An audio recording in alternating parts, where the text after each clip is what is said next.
อ้ายก็หักน้องเองบ่น้อยกว่าเขาอ้ายก็เอาใจเจ้าคือเขาเด้นะแต่เป็นหยังน้องยังบ่เศร้าเที่ยวแต่เว้าฮอดเขาสุบาทยัง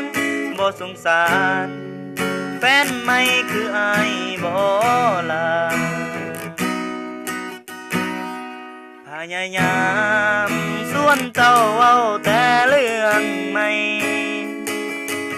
เจ็บจังใดใจเจ้ามันยังบ่ลืมจนอ้ายนั้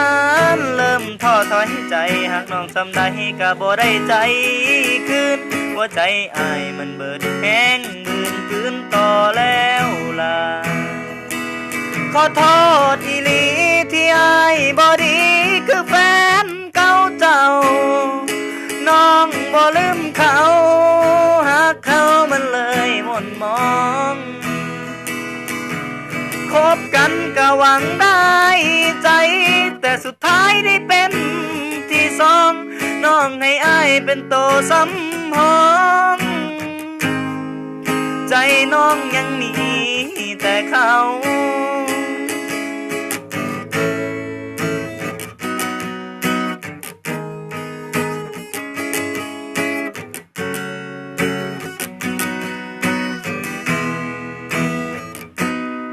พยายา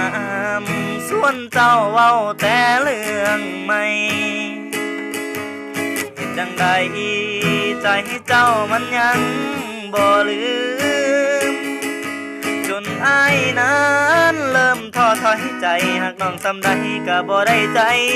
คืนหัวใจอ้ายมันเบิดแห้งบืนคืนต่อแล้วล่ะขอโทษอีหลีที่อ้ายบ่ดีคือแฟนเก่าเจ้าน้องบ่ลืมเขาหากเขามันเลยหม่นมองคบกันก็หวังได้ใจแต่สุดท้ายได้เป็นที่สอง